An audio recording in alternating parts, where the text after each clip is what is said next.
Elsa Gonzalez was controlling Godzilla's actions via a special device in the original cut of Godzilla vs. Kong?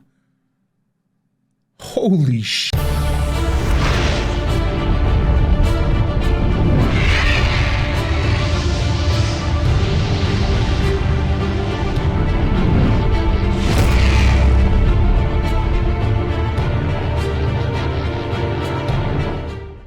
Hey guys, welcome to Entertainment Talk Nation. This is Rob. Of course, as you saw the title and the intro to this video, this is about the original cut of Godzilla vs. Kong. Now, we're gonna go over this article. This is from I went old school tonight.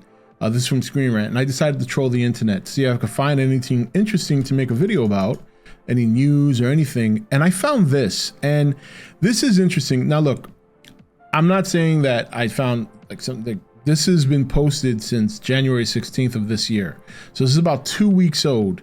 Now, I haven't seen anyone do a video about it.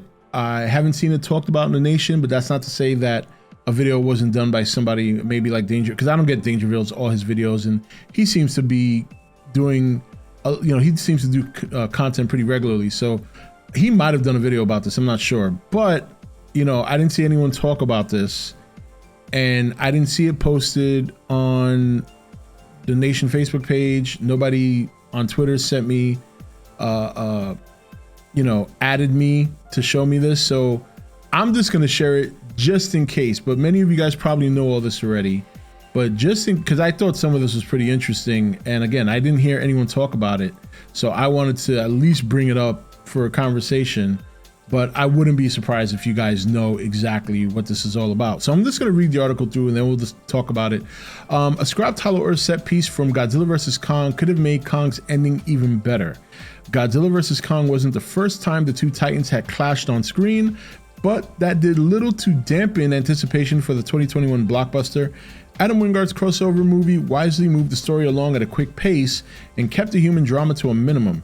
While Godzilla vs. Kong isn't the best entry in the MonsterVerse universe, it was one of the most purely fun.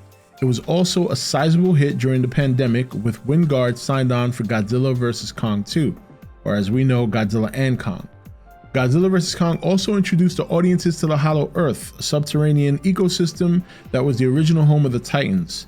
Much of the story is spent with the human heroes and Kong trying to reach the Hollow Earth, which is home to any number of bizarre creatures. This locale will no doubt play a big role in the future MonsterVerse adventures, but the expedition itself ends when Godzilla uses his atomic breath to blast a hole into the throne room of Kong's ancestors. Well, it turns out that there was originally much more to this moment in the script. Speaking with Empire, Wingard, so I guess this was an article on Empire, which I had no idea about. Again, a lot of you guys might have read that article. A lot of you guys might know about this. As you know, keep in mind, I've been out of the loop. So while this is news to me, may not be news to you guys, but since I didn't hear anyone talking about it, I figured let me at least do a video about it and see what people have to say. Wingard revealed that there was originally another fight between Godzilla and Kong in the Hollow Earth. After he blasted into the Earth, Godzilla was supposed to crawl down into the throne room. That would have been a long crawl.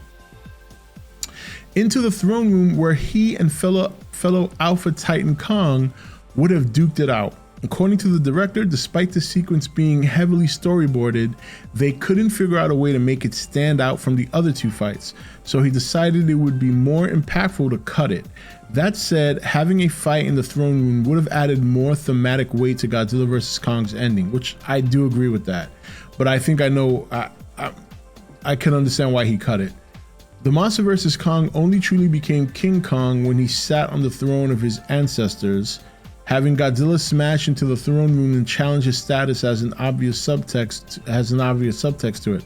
I mean, yeah, he didn't officially become King Kong. I think a lot of people unofficially and uncanonically see that as the moment he becomes King Kong, but he's still Kong. I don't, for whatever reason, maybe he becomes King Kong in the next movie, who knows. Kong became the ruler of the Hollow Earth in Godzilla vs. Kong's ending. So having him defend his new domain would have made this ending more potent. That said, Wingard's point that he didn't want to add a fight for the sake of more action is solid.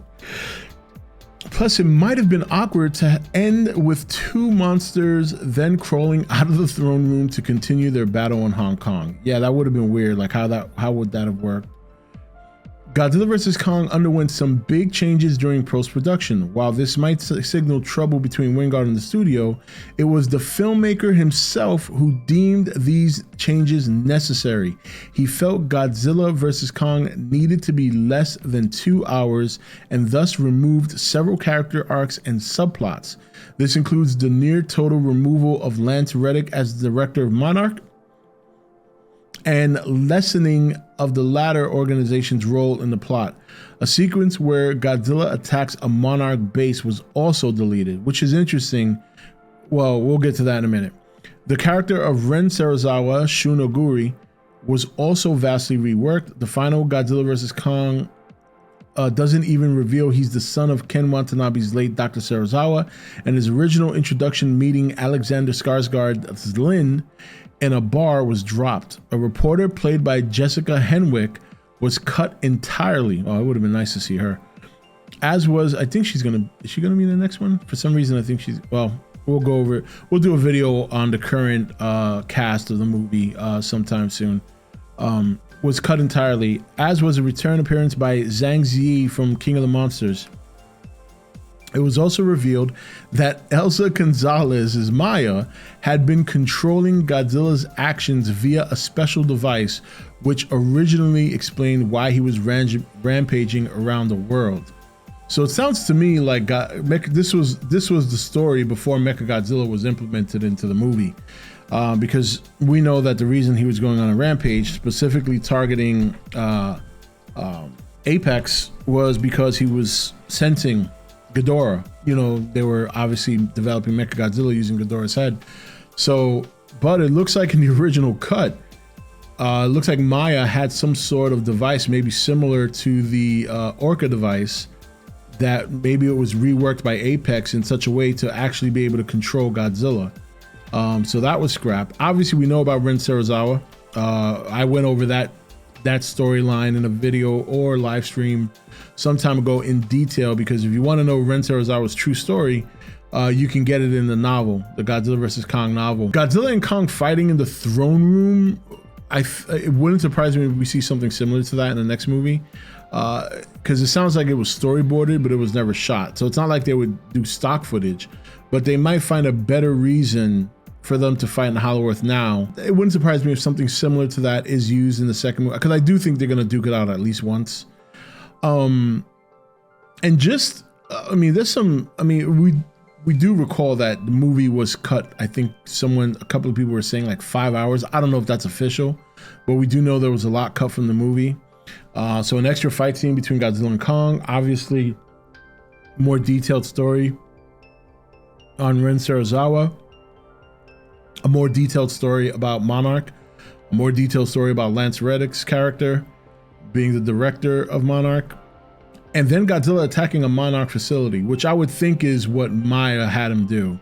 You know, if you kind of take that story element of Maya controlling Godzilla and then Godzilla attacking a Monarch base, then that makes sense that it probably would be Maya that would send him to do that. So, you know, it would be nice if we got some sort of director's cut or a special edition that shows us some of this cut footage, but I don't know if we'll ever get that. I'm also wondering if maybe the reason we don't get that is because some of this might be used in the next movie. Maybe, you know, a lot of people have this theory that Ren is still alive. So if they decided to go that route, then maybe those are story beats they want to save for the movie regarding his father, Serizawa. And then, you know, we don't know how much Monarch we're going to get in the next movie. So I just think it's pretty interesting. I read this and I was like, wow, this is awesome to talk about in a video. But like I said, I'm not sure if anyone has brought this up. I didn't see it on the Nation Facebook page. Nobody on Twitter added me about it. And not to say nobody did a video about it, but I just didn't see any. You know, I don't always get to watch content. And when I do watch content, I don't always watch like Godzilla Monsterverse content. I usually watch other stuff. So sound off in the comments. Let me know. Did you hear about this before this video? And if you did, what do you think about it? Let me know in the comments what you think about this cut stuff.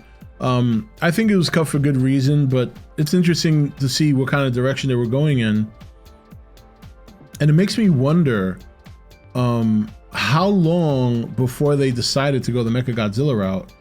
Did they ask like Toho last minute, hey, look, we think we want to put a Toho monster in this? And you know, it's just very interesting. It looks like they were going a completely different direction, and it doesn't look like Mechagodzilla was part of that, because if Maya was going to be the catalyst for making Godzilla look like a villain, then really there's no need for Mechagodzilla. So, but I also know they had to incorporate the Ghidorah heads in the movie, which they ended up doing.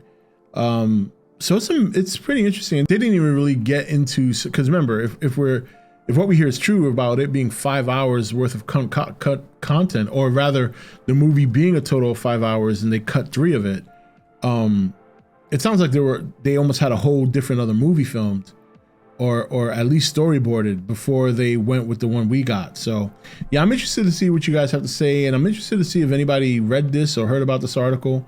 Again, it's like 2 weeks old. Came out on the 16th of January, and I ran into it and I wanted to talk about it because I just did not hear about this. I knew some of the stuff that was cut because of the novel, but in terms of some of the other stuff mentioned here, it was completely new information to me. So definitely want to hear what you guys have to say about it. Until next time, this is Rob signing off for E.T.N, where we don't do news, we just talk entertainment. Take it easy. Thank you for watching E.T.N. Click here to watch more content. Don't forget to leave a comment. Also, make sure you like and share this video. If you want to know when the next video is up, click the notification bell next to the subscribe button. And most of all, make sure to click that subscribe button for regular content.